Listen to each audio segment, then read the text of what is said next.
انسان کی عقل، اس کی تربیت اللہ کی بتائی ہوئی شریعت کے مطابق اگر ہو جائے، یہ انسان کے لیے بہت بڑی کامیابی ہے، ورنہ خالی عقل بڑے بڑے لوگوں کو لے ڈوبی۔ تو اللہ نے اس کتاب کو نازل کیا اور قیامت تک کے لیے رکھا ہے، جس اللہ کو پتہ ہے قیامت تک ہوگا کیا کیا، تو اس کا یہ دین، اس کی یہ کتاب قیامت تک کے لیے صالح ہے، درست ہے۔ تو اللہ کے علم کو تسلیم کرتے ہوئے اس کتاب کو اپنائے گا تو پھر یہ کتاب ہدایت والی بھی بنے گی، رحمت والی بھی بنے گی ایسی قوم کے لیے جو ایمان لاتے ہیں۔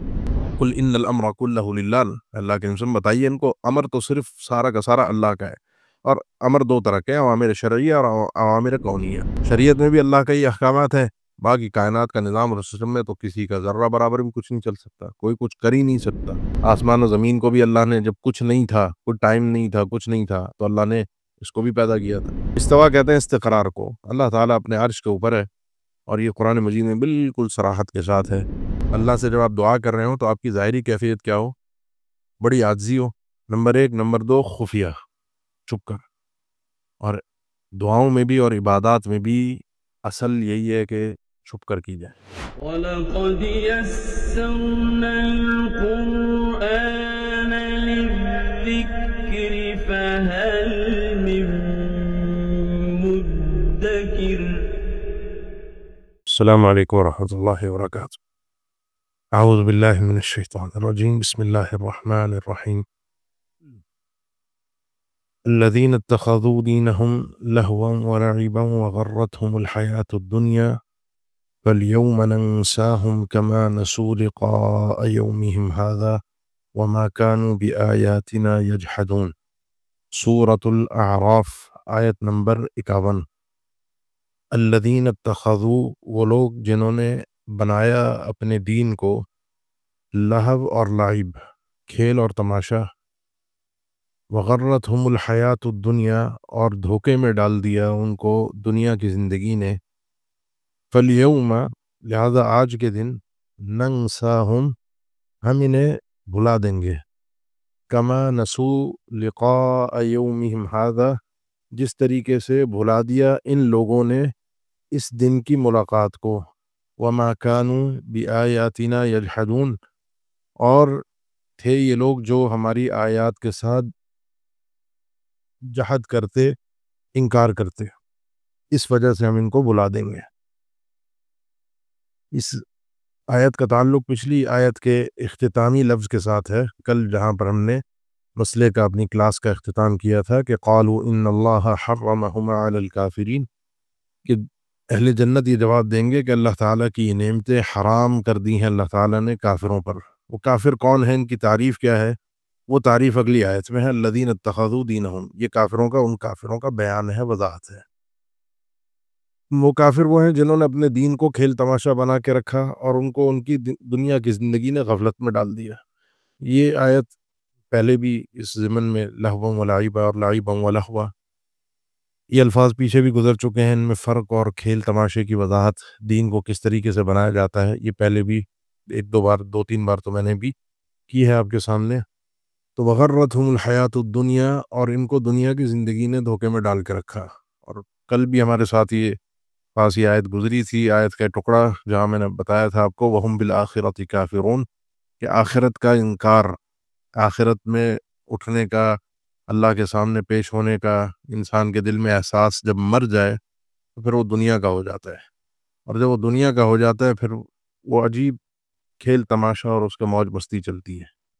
لیکن اللہ تعالیٰ نے فرمایا کہ جو آدمی ہماری اس لقاء کو بھول کے رکھے گا، یاد ہی نہیں ہے اس کو کہ اللہ کے سامنے کل اٹھنا ہے، جواب دینا ہے، اور ایسے لوگ بڑے غفلت میں ہوتے ہیں، کیونکہ جب یہ ایسے غافل ہوتے ہیں نا اللہ سے، تو اللہ بھی ان کی سنستدرجہم من حیث لا یعلمون، اللہ پھر ایسے لوگوں کے ساتھ استدراج کرتا ہے، ان کو دنیا بہت نوازتا ہے، لیکن ایسے گھما کر پریشان کر کے آخر میں جب وہ ڈھیل ختم ہوتی ہے اور پکڑ آتی ہے نا، جس کو کہتے ہیں بڑی اونچائی پر لے جا کر پھر گرانا، پھر ان کے ساتھ وہ ہوتا ہے، ان کو سمجھ میں بھی نہیں آتا ہوا کیا، اور پھر جب پکڑ آتی ہے تو پھر اللہ کی طرف سے عجیب پکڑ ہوتی ہے، ہم اس دن ان کو بھلا دیں گے۔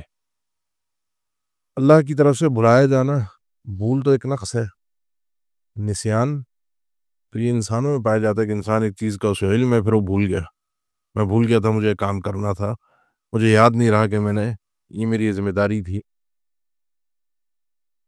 اس کی وضاحت قرآن مجید کی دیگر آیتوں میں بھی ہے کہ جب ان کو اللہ تعالیٰ کی طرف سے عذاب میں ڈال دیا جائے گا تو جو 1000 سال تک چیختے رہیں گے ربنا یخفف عنا یوم من العذاب، وہ عذاب میں جب ڈال دیا جائے گا نا تو اس کے بعد ان کی پرواہ نہیں کی جائے گی۔ اس پرواہ نہ کرنے کو نسیان سے اللہ تعالیٰ نے تعبیر کیا ہے، اور یہ نسیان سے تعبیر اس لیے بھی ہے کہ یہ مقابلے میں ہے ان کے نسیان سے۔ یہ اللہ کو بھول گئے، اللہ کی ملاقات کو بھول گئے۔ آج اللہ ان کو حقیقی جو بھولنا ہے وہ تو نہیں ہے، عذاب میں ڈال کے چھوڑ دے گا۔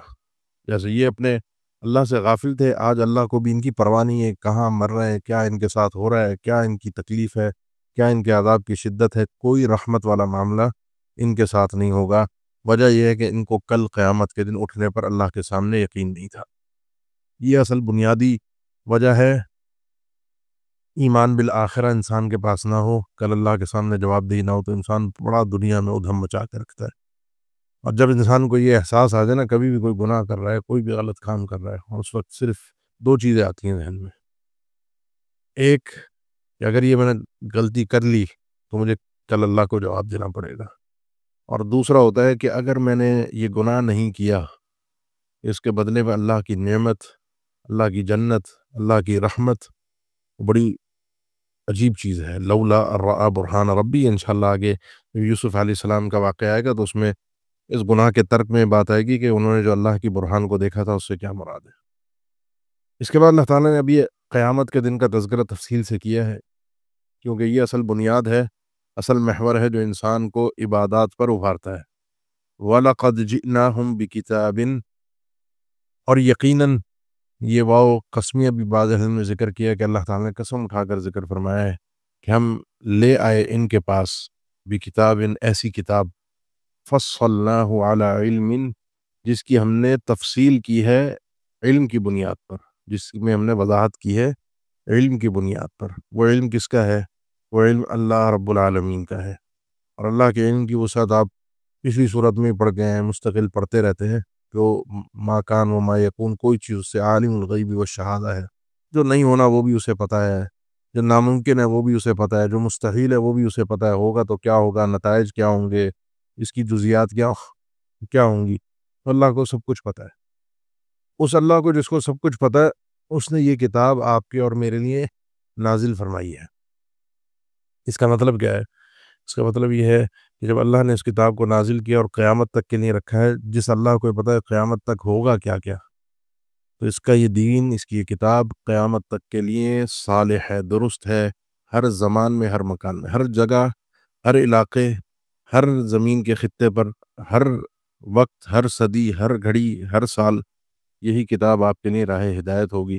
یہ دنیا کی ترقی، دنیا میں انسان کا آگے بڑھ جانا ایسا نہیں ہے کہ کتاب ہدایت جو ہے وہ اپنی رہنمائی کھو دے کہ اب یہ ہمارے لیے درست نہیں رہی، اب یہ ہمارے حالات سے مطابق نہیں ہے، اب ہمارا لائف سٹینڈرڈ چینج ہو گیا ہے تو اب ہم اس پرانی دقیانوسی کتاب کو نہیں اپنا سکتے۔ نہیں، جس اللہ نے اس کو نازل کیا ہے وہ قیامت بلکہ آگے سب سارے احوال کا اسے علم ہے، نمبر ایک۔ نمبر دو، اسے یہ بھی علم ہے کہ جن بندوں کو اس نے پیدا کیا ہے، ان کی یعنی ہماری جزئیات سے، باریکیوں سے، ہمارا پیدا کرنے والا ہے نا، ہمارا خالق ہے، کریٹر ہے، تو ہمیں تو پورا اچھی طرح سے اندر سے ہماری پوری باڈی، پورے حساب کتاب، آس پاس کا ماحول، سب کچھ وہ اچھی طرح جانتا ہے کہ ہمارے لیے کیا بہتر ہے اور کیا بہتر نہیں ہے۔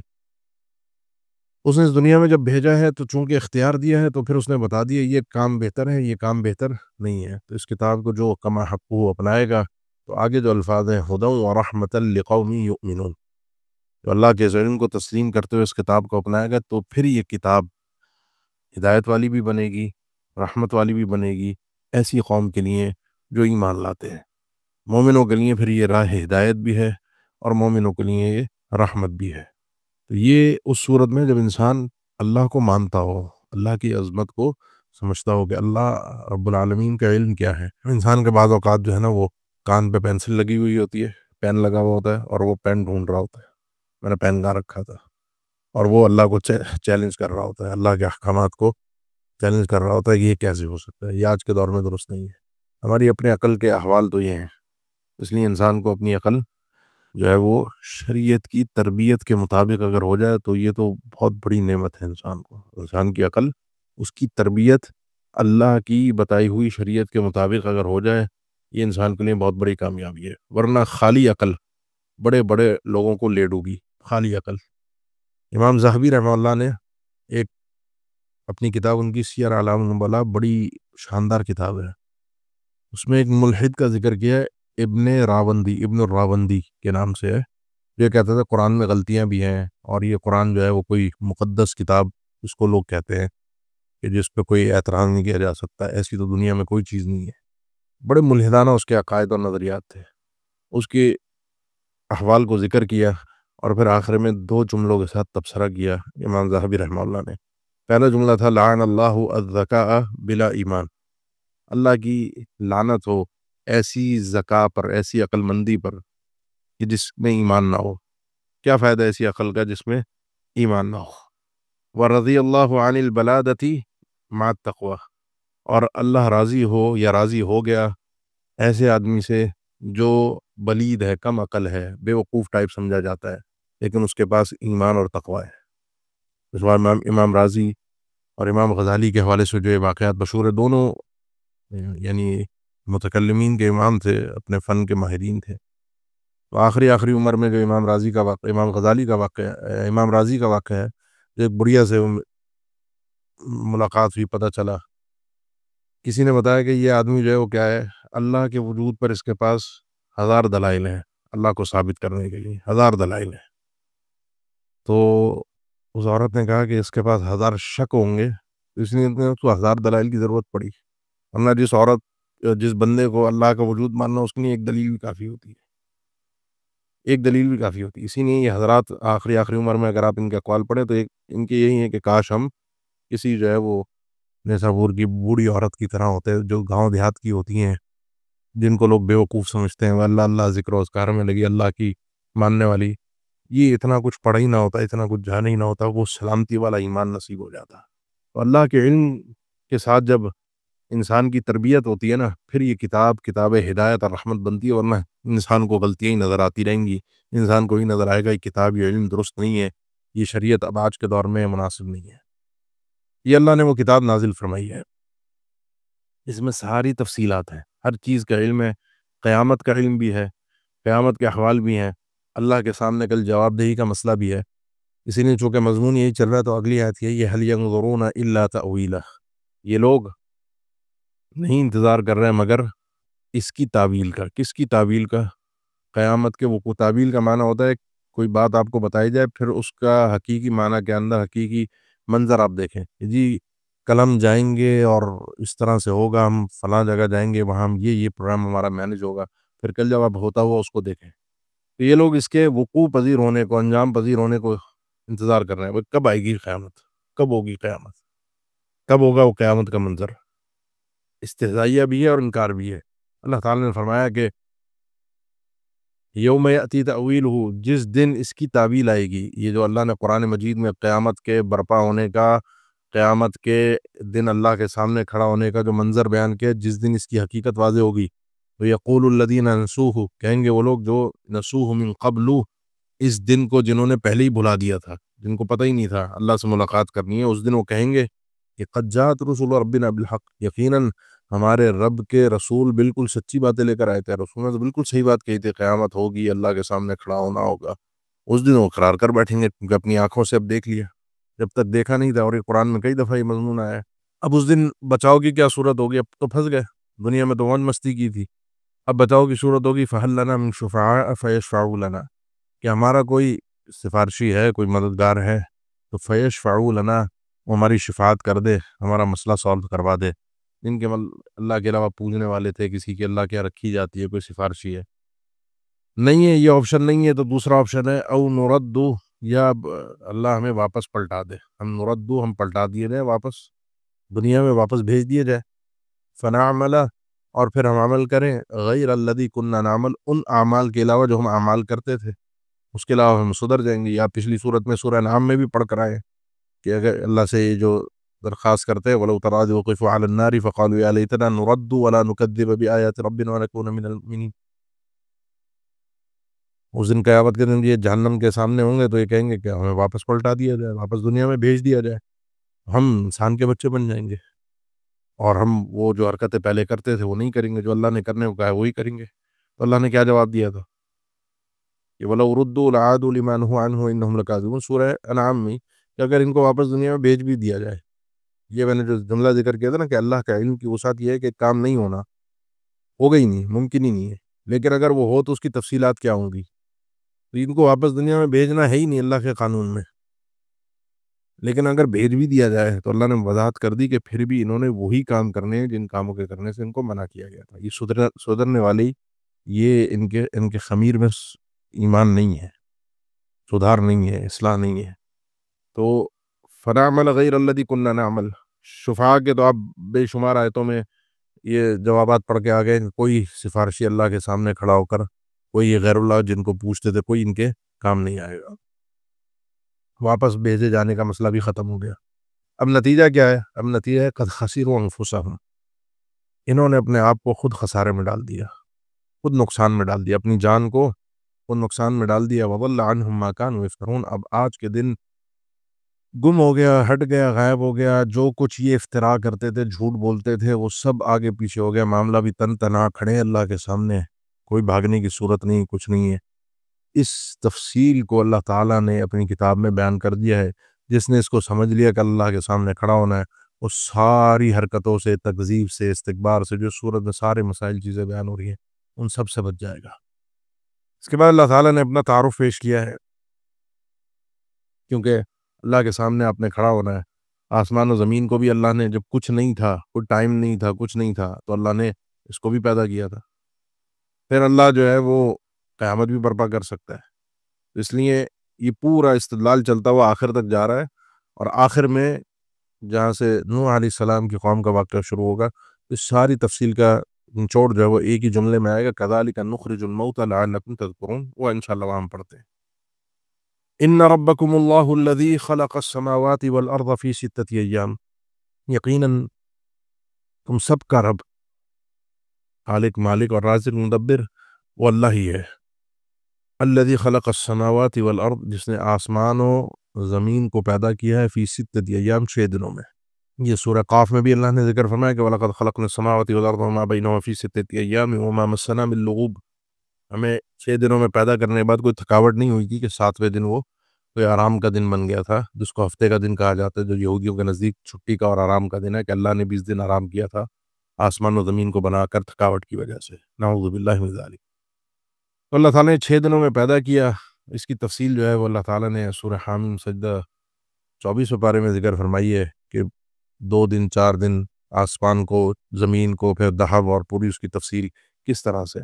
حالانکہ یہ پہلے بھی میں نے بھی آپ کے سامنے بھی کچھ دن پہلے بھی کلاسز میں ذکر کیا تھا، ہونا تو کن سے ہوتا، اور ادھر کن ہوتا اور ادھر لمحے میں سب کچھ برپا ہو جاتا، لیکن یہ جو ہے وہ اللہ کا بنایا ہوا نظام ہے، اللہ کا بنایا ہوا سسٹم ہے، اس کی تدبیر ہے، جس میں ہمیں یہ کم از کم پیغام ہے۔ حکمت کیا ہے وہ تو اللہ بہتر جانتا ہے، ہمیں یہ پیغام ہے کہ چیزیں اسی انداز میں چلتی ہیں دنیا کی، اس کو اہتمام چاہیے، اس کو ٹائم چاہیے۔ جب اللہ نے اس کو اہتمام سے بنایا، کن سے بھی ہوتا بالکل اسی طرح بنتا، کوئی اس کے پرفیکٹ ہونے میں شبہ نہیں ہوتا ہمیں کہ نہیں یہ اگر آہستہ آہستہ بنتا تو زیادہ بہتر ہے، اگر کن سے بن گیا تو اس میں کوئی کمی رہ گئی، نہیں، بالکل اسی طرح ہوتا۔ لیکن ایک سسٹم اللہ نے دنیا کے اندر، نظام کائنات کے اندر ایک سسٹم بنایا ہے، اس سسٹم کے تحت یہ چیزیں سب سسٹم آئے ہیں۔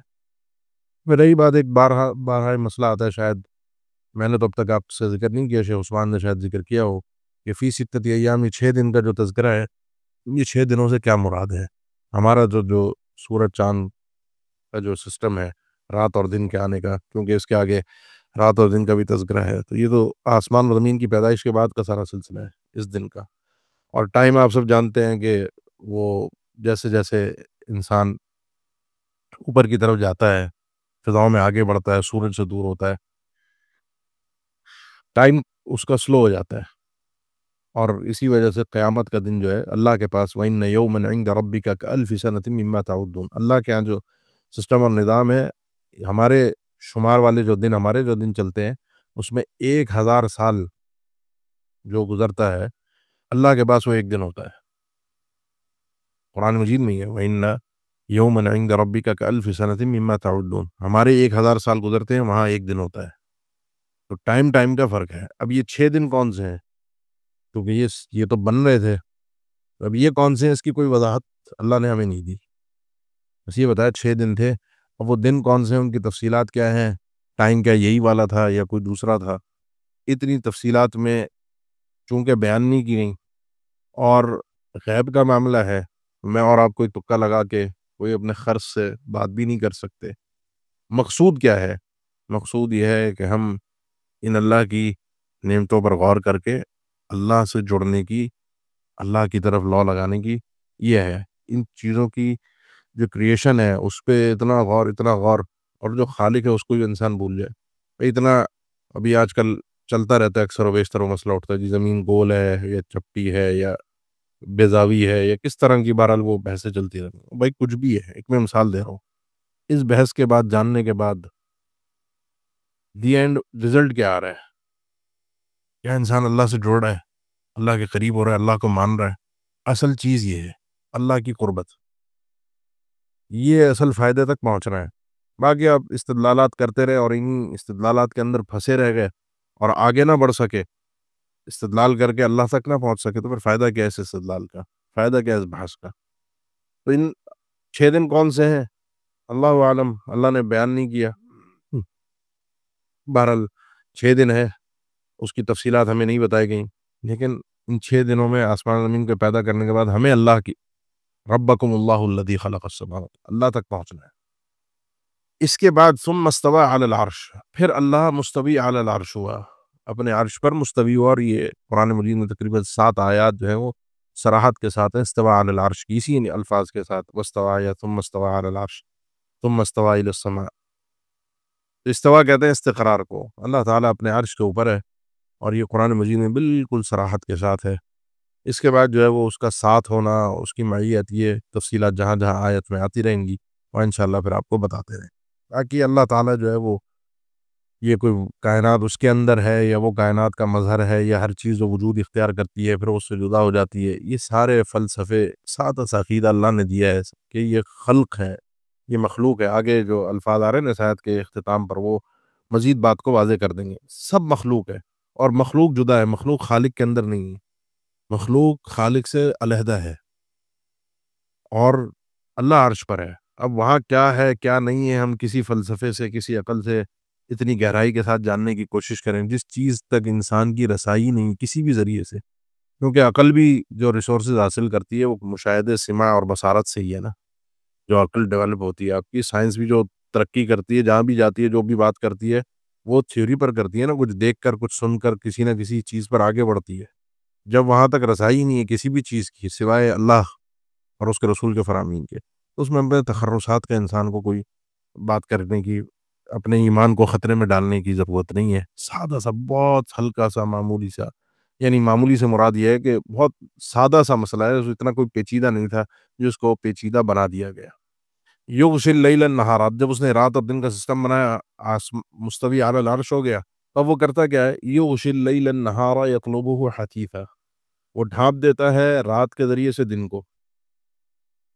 یطلبہ حثیثا، اور یہ اس کو طلب کرتی ہے حثیثا، بہت جلدی. حثیث کا معنی سرعت، سرعہ کے ساتھ، جلدی. رات بھی فوراً آتی ہے، پھر دن بھی اس کے پیچھے آ رہا ہوتا ہے، پھر رات آ رہی ہوتی ہے، پھر دن پیچھے آ رہا ہوتا ہے، پھر رات آ رہی ہوتی ہے. کل ہم یہاں بیٹھے ہوئے تھے، آج پھر بیٹھے ہوئے، کل پھر ہوں گے. صبح ہو جائے گی، ابھی تھوڑی پتہ بھی نہیں چلے گا، پھر رات ہو جائے گی، پھر صبح. سورج کا آنا جانا، یہ بے شمار آیات ہیں قرآن میں. یکور اللیل علی النہار ومن آیاتہ اللیل والنہار، اور فانسلخ منہا، سورہ یاسین میں جو ہے وہ. تو یہ اللہ کا بنایا ہوا سسٹم ہے اس زمین پر رہنے کے لیے، اس زمین پر ہماری زندگی کے لیے اللہ کی طرف سے ایک نعمت ہے. والشمس والقمر والنجوم مسخرات بامری، سورج بھی، چاند بھی، اور جتنے ستارے ہیں سب کے سب مسخرات بامری، یہ اس کے حکم کے ساتھ مسخر ہیں، حکم الہی کے ساتھ مسخر ہیں. میں اور آپ حکم الہی کے ساتھ جزئی مسخر ہیں اور جزئی ہمیں آزادی ہے، ان کو آزادی نہیں ہے. جسے بھی آپ پڑھ کے آئے نا، جب اللہ نے آسمان زمین کو پیدا کیا تو پوچھا بھی خوشی سے آؤ گے اللہ کے احکامات مان کے، یا جبر کے ساتھ، قالت اتینا طائعین، انہوں نے کہا کہ ہم تیرے فرمانبردار ہو کے تیرے آرڈر سے چلیں گے. تو اس نجوم تو ہمارے حساب میں بے حساب ہے. ہمارے حساب سے یہ نجوم سٹارز جو ہیں، ستارے جو ہیں، وہ بے حساب ہیں اور پیدا ہوتے رہتے ہیں. آج کل تو پلرز آف کریشن، نئی نئی چیزیں ہمیں دیکھنے کو مل رہی ہیں جو دنیا میں بتا رہی ہے اب کہ نئے سے نئے ستارے پیدا ہو رہے ہیں، اور پھر وہ بلیک ہول ہے جہاں تباہ بھی ہو رہے ہیں، پیدا بھی ہو رہے ہیں، ختم بھی ہو رہے ہیں، پیدا بھی ہو رہے ہیں. وہ پتہ ہی نہیں سسٹم کیا چل رہا ہے. ہم تو یہاں ایک چھوٹی سی دنیا، پوری کائنات میں اس کے ایک چھوٹے سے خطے پر 2023 کے اندر بیٹھے ہوئے ایک انسان ہے جن کا وجود کوئی کسی کا 60 سال، 50، 40، 20، 30، اور آگے بھی کہانی اتنی ہے کسی کی 20، 30، 40، 50، آگے 100 سال کے بعد. تو اتنے چھوٹے ٹائم میں اتنی بڑی کائنات اتنے عرصے سے چل رہی ہے، اور پھر اس میں آ کے اللہ کو چیلنجز کرنا، اللہ کی باتوں کا انکار کرنا. کوئی قیامت نہیں ہے، یہ سب ڈھکوسلے ہیں، سب بیکار کی باتیں ہیں، کوئی برپا نہیں ہوگی، سب کچھ ایسے ہی چل رہا ہے، انسان کی سمجھ سے باہر ہے. اب اللہ نے ذکر فرمایا الا لہ الخلق والامر، خبردار اسی کے لیے خلق بھی ہے اور امر بھی ہے. خالق الگ ہے، خلق اس کی ہے، اس کے علاوہ جو کچھ ہے وہ سب مخلوق ہے. اور امر ہے، امر مخلوق نہیں ہے. اللہ کے دو چیزیں ہیں، ساری مخلوق اسی کی ہے. جو کچھ پیدا کیا وہ سب اس کی مخلوق ہے. جو کچھ آپ کو خلق میں نظر آ رہا ہے، جو جس کو خلق کہا جا سکتا ہے، وہ سب کا سب اللہ کی مخلوق ہے. اور یہ ہوتا ہے اللہ کے امر سے. امر جو ہے اس کا وہ دو طرح کے ہیں. اللہ خالق کل شیء، اللہ ہر چیز کا خالق ہے. ایک تو خالق چاہیے نا. عقل اگر یہ آپ کہیں کہ وہ خالق کو کس نے پیدا کیا، دنیا سوال کرتی ہے، تو اس کو یہ تو پھر یہ عقل ہی تسلیم نہیں کرتی کہ خالق کو بھی کوئی پیدا کرنے والا ہو. کیونکہ پھر تو یہ تو ایسا دور آ جائے گا کہ دی اینڈ ہی نہیں ہوگا. اس پہ تو جتنے یہ آتے ہیں فلسفی، یہ بھی اس سوال کا جواب ان کے پاس بن ہی نہیں پاتا. اس سوال کا جواب ہے ہی نہیں.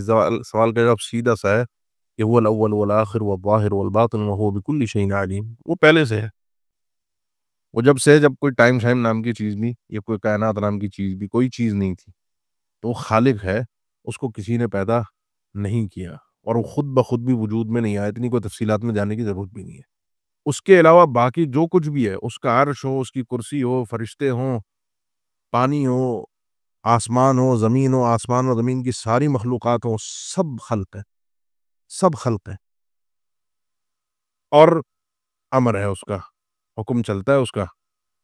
قل ان الامر کلہ للہ، اللہ کے نسم بتائیے ان کو، امر تو صرف سارا کا سارا اللہ کا ہے. اور امر دو طرح کے ہیں، اوامر شرعیہ اور اوامر کونیہ. شریعت میں بھی اللہ کے ہی احکامات ہیں. باقی کائنات کا نظام اور سسٹم میں تو کسی کا ذرہ برابر بھی کچھ نہیں چل سکتا، کوئی کچھ کر ہی نہیں سکتا، اس کے حکم کے بغیر کچھ بھی نہیں ہو سکتا. وَلَا لَهُ الْخَلْقُ وَالْأَمْرُ، یہ تمہارے رب کا تعارف ہے. وہ کسی چیز کا محتاج نہیں ہے. خلق بھی ساری اس کی ہے اور امر بھی اس کا ہے. یہ تو بہرحال آیت چل رہی ہے ایک چیز میں، چونکہ آئی ہے زمین میں، کیونکہ اللہ کے علاوہ سب کچھ میں نے ذکر کیا مخلوق ہے. اب آپ اندازہ کیجیے نا کب سے مخلوقات ہوں گی، کب تک ہوں گی، کیا کیا ہوں گی. تو انسان کے لیے جو لفظ استعمال کیا جاتا ہے نا، اشرف المخلوقات، انسان کے لیے یہ چیز جو ہے وہ مناسب نہیں ہے، کہیں ثابت بھی نہیں ہے قرآن و حدیث میں صراحت کے ساتھ کہ ساری مخلوقات میں انسان اشرف ہے، سب سے باعزت ہے، سب سے بہترین ہے. ہاں، یہ اللہ نے ذکر فرمایا لقد خلقنا الانسان فی احسن تقویم. یہ جو ہمارا ڈیزائن ہے یہ بڑا بہترین ہے. اللہ نے ہمیں جس ڈیزائن میں پیدا کیا وہ بڑا بہترین ڈیزائن ہے، ہمیں بڑی بہترین کاریگری سے اللہ نے بنایا ہے. لیکن اشرف کا والا تذکرہ جو ہے وہ صراحت کے ساتھ کہیں نہیں، اس کو کئی علم پہلے بھی ذکر کر کے آئے ہیں. تبارک اللہ رب العالمین، کیا خوبصورت اس آیت کا اختتام ہے. بڑا ہی بابرکت ہے اللہ، بڑا ہی بابرکت ہے جو کہ رب العالمین ہے. سارے جتنے جہان چل رہے ہیں ان سب کا پالنے والا، سسٹم چلانے والا، بنانے والا وہ ایک اللہ ہی ہے، اور بڑا ہی بابرکت ہے. اس کے سسٹم میں بڑی خوبیاں ہیں، بڑے فائدے ہیں. اب کیا ہے کرنا، کیا ہے؟ اللہ کو جان لیا، اللہ نے پیدا کر لیا، اللہ کی ہم نے خوبیاں بیان کر لی. اصل کام کی بات ہے ادعوا ربکم تضرعا وخفیا. یہ 3 آیات ہیں آگے، بڑی سمجھنے کی ہے. ادعوا ربکم، اپنے رب کو پکارو، تضرعا وخفیا. تضرع کہتے ہیں گڑ گڑانے کو، عاجزی کو، دل میں انسان کا نیچا پن ہو، وخفیا اور خاموشی سے. انہ لا يحب المعتدین، یقین اللہ تعالیٰ معتدین کو پسند نہیں فرماتا. ادعوا ربکم، اس میں دونوں دعائیں مراد ہیں، لیکن زیادہ معنی جو سمجھ میں آتا ہے وہ دعائیں جو ہم دعا اپنے ہاتھ اٹھا کر یا ویسے اپنے چیزیں کچھ مطالبات اللہ کے سامنے رکھتے ہیں، جس کو دعا کہا جاتا ہے، اور دوسری ایک دعا ہے جس کو عبادت کہا جاتا ہے۔ تو دونوں عبادات ہوں یا مانگنا ہو اللہ سے، اس میں یہ کیفیت، یہ ایک جزء، ایک کیفیت ایک آیت کے بعد آئے گی۔ یہ کیفیت ہے ظاہری، اللہ سے جب آپ دعا کر رہے ہو تو آپ کی ظاہری کیفیت کیا ہو؟ بڑی عاجزی ہو مانگنے کے سٹائل میں، یعنی کوئی اللہ پہ کوئی دھونس چلا کے، بعض لوگ ہوتے ہیں نا اس سٹائل میں مانگ رہے ہوتے، کوئی اللہ سے کوئی نعوذ باللہ ثم نعوذ باللہ انداز عجیب سا ہوتا ہے، بڑا ایک متکبرانہ۔ اللہ سے مانگنے میں عاجزی ہوتی ہے، نمبر ایک۔ نمبر دو، خفیہ، چھپ کر۔ اور دعاؤں میں بھی اور عبادات میں بھی اصل یہی ہے کہ چھپ کر کی جائے۔ کچھ عبادات ہیں جن میں جہر دکھانا یا دکھ جائے یا سمجھ میں آ جائے، نظر آ جائے، وہ مقصود ہے، نماز باجماعت ہو گئی، اب ہم پڑھا رہے ہیں، سامنے ہو گیا۔ باقی جتنی عبادات ہوں کوشش کی جائے چھپ چھپا کر ہوں، دعائیں چھپ چھپا کر ہوں، دعاؤں میں اصل یہی ہے۔ اور جو دو یہ کام نہیں کرتا، جس کی دعا میں عاجزی نہیں ہوتی اور جس کی دعا میں خفیہ پن نہیں ہوتا، آہستگی نہیں ہوتی، تو وہ انہ لا یحب المعتدین، اس کی دعا میں اعتداء پایا جاتا ہے، زیادتی پائی جاتی ہے۔ اب میں کوئی تنقید نہیں کر رہا، نہ کسی کی نیت پہ کوئی شک کر رہا ہوں، میں چھوٹا سا آپ سے ایک سوال کرتا ہوں، چھوٹا سا سوال ہے۔ بعض اوقات میں دیکھتا ہوں کہیں دعا کا اہتمام اور وہ لائٹ بعض اوقات مسجد کی بند کروا دیتے ہیں، اور بڑی دعا ہوتی ہے۔ کچھ سالوں پہلے ایک جگہ شرکت ہوئی تو انہوں نے اعلان کر دیا، دعا تقریباً پونے گھنٹے کی ہوگی، پہلے اعلان کیا جو جس کو جانا ہے ابھی چلا جائے، پھر لائٹیں بند کروا کے اور وہ آوازاری کے ساتھ دعا جو ہے وہ اجتماعی دعا۔ ہم کسی کی نیت پہ شک نہیں کر رہے ہیں، اللہ ان کی التجاؤں کو، دعاؤں کو قبول فرمائے، لیکن نبی کریم صلی اللہ علیہ وسلم کا بھی یہ طریقہ نہیں تھا اور مانگنے کا انداز بھی نہیں ہے، یہ اعتداء فی الدعا ہے۔ عبداللہ ابن مغفل رضی اللہ تعالیٰ عنہ نے اپنے بیٹے کو دیکھا دعا کر رہا تھا، اللہم انی اسألک القصر الابیض عن یمین الجنہ، اللہ میں تجھ سے جنت میں وائٹ کلر کے، وائٹ سفید رنگ کا ایک محل سوال کر رہا ہوں جو جنت میں دائیں جانب ہو۔ اور بھائی بیٹے کو سمجھایا، بیٹا جنت مانگنی ہے، جنت مانگو، اس میں وائٹ کلر ہو اور اس سائڈ پر ہو، اور جہنم سے پناہ مانگو، کیونکہ اللہ کے نبی صلی اللہ علیہ وسلم کو میں نے فرماتے ہوئے سنا تھا کہ ایک قوم آئے گی آخری زمانے میں، یعتدون فی الطہور والدعاء، سنن ابی داؤد کی صحیح حدیث ہے، جو اعتداء کرے گی طہارت میں بھی اور دعا میں بھی۔ یہ تکلفات، دو طرح کے تکلفات ہوتے ہیں دعاؤں میں، ایک یہ کیفیت کا، اور ایک ہوتا ہے دعا میں مانگی جانے والی چیز کا۔ انسان بعض اوقات گناہ کی دعا کر رہا ہوتا ہے، اللہ فلاں کو برباد کر دے، جو بربادی کا مستحق نہیں ہے، یہ گناہ کے لیے وسائل مانگ رہا ہوتا ہے۔ وہ ایک دفعہ پرانی خبر ہے نا، طارق جمیل صاحب کہہ رہے تھے کہ وہ مجھے انڈیا کے اداکار نے جب اس سے ملاقات ہوئی تھی حج پہ، تو اس نے کہا بعد میں میسج کر کے میری نئی فلم آ رہی ہے تو دعا کیجیے گا اللہ اس کو کامیاب کر دے۔ خود کہنے لگا یار سمجھ میں نہیں آئی کہ کیا کہوں۔ گناہ کی دعا، گناہ کی دعا یہ جائز نہیں ہے۔ دوسرا، ناممکن چیزیں اللہ سے مانگنا، جو شرعی اعتبار سے یا عقلی اعتبار سے ہو، وہ اللہ سے مانگنا یہ بھی جائز نہیں ہے۔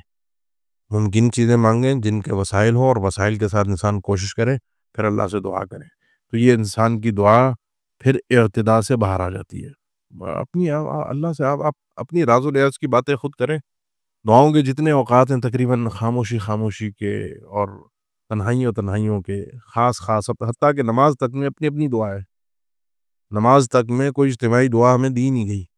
سورہ فاتحہ آپ جاری سنتے ہیں، امام کرتا ہے تلاوت، امام جاری کرتا ہے، باقی اس کے علاوہ ساری امام کی خاموشی، آپ کی بھی خاموشی ہے، آپ اپنی دعائیں مانگ رہے ہیں، وہ اپنی دعائیں مانگ رہے ہیں، آپ اپنے رب سے بس یہ کہیں اجتماعیت کی کوئی جنازہ ہے، وہ ایک حق ادا کرنا ہے میت کا، اس میں ایک اجتماعیت مقصود ہے، کوئی اجتماعی مسئلہ ہے، کوئی بارش کا مسئلہ ہے، کوئی اجتماعی کسی مسلمانوں کی کسی قوم پر کوئی مسئلہ آ گیا ہے، تو اجتماعیت میں پھر اجتماعی والی دعائیں ہوتی ہیں، پھر مصر والی دعائیں ہوتی ہیں، اور وہ زیادہ مفید بھی ہوتی ہیں۔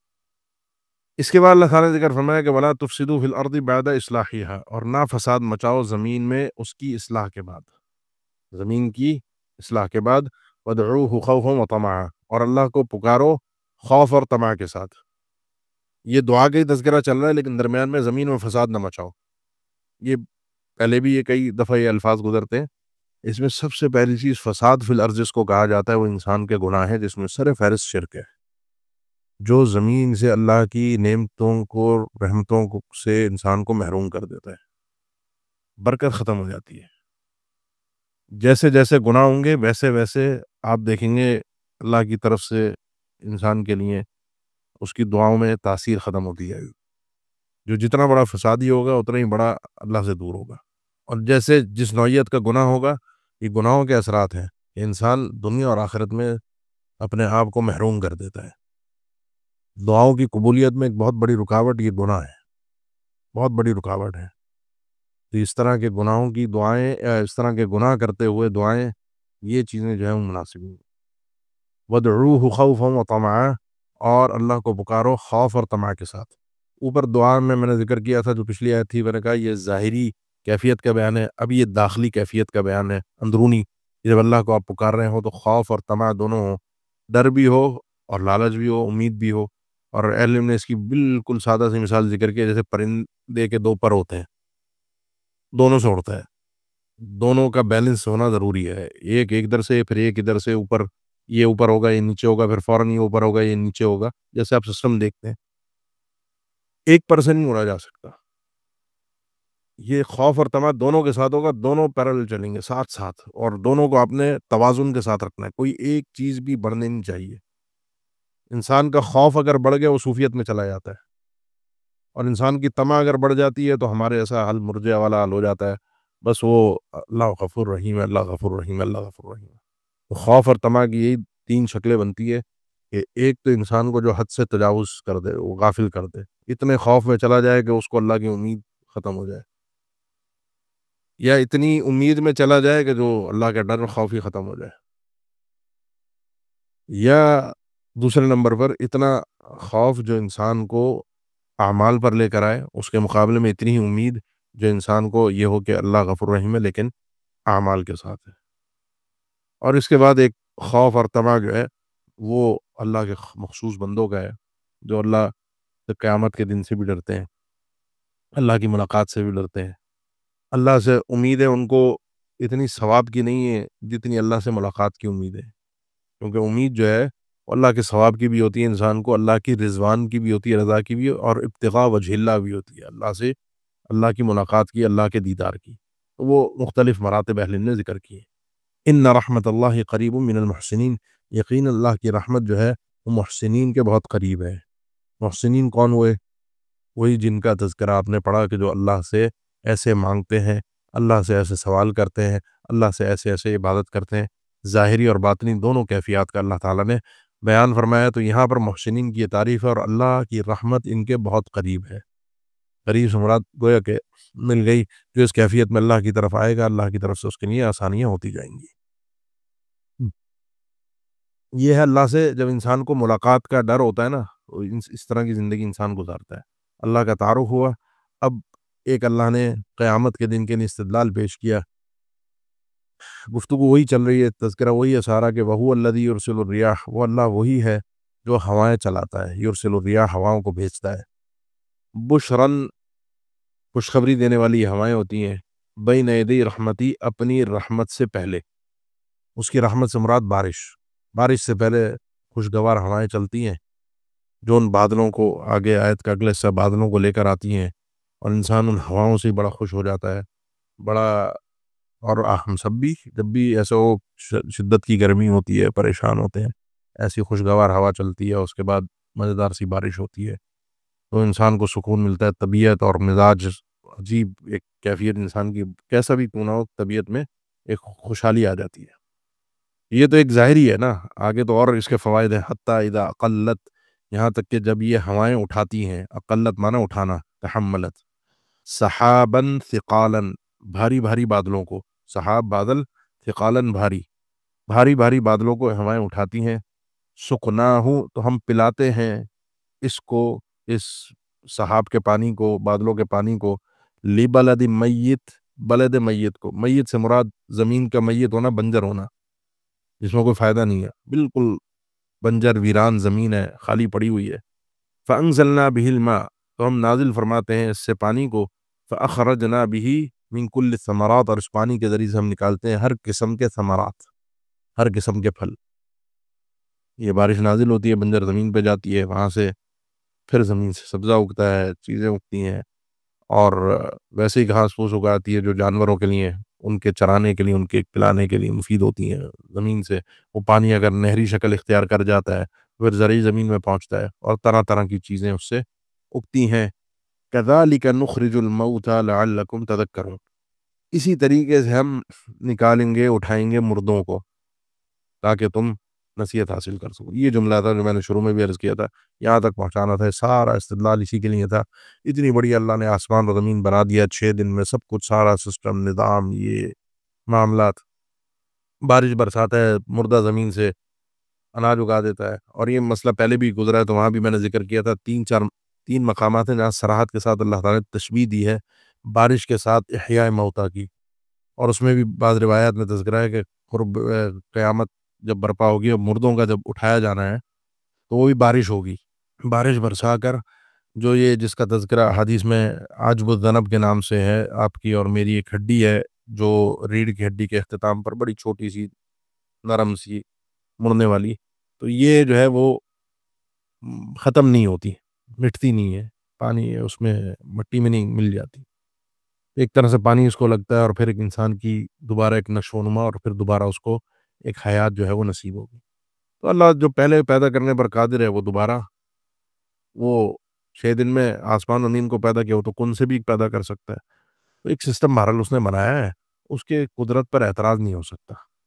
والبلد الطیب یخرج نباتہ بإذن ربی، پاکیزہ شہر یعنی پاکیزہ زمین، طیب پاکیزہ، یخرج نباتہ، وہ نکالتی ہے اپنی یہی نبات کو زمین سے، جو اس کی پیداوار ہے، بإذن ربی، اپنے رب کے حکم سے۔ جب پانی اس کو آ کر لگتا ہے تو زمین سے اس کی پیداوار نکلتی ہے۔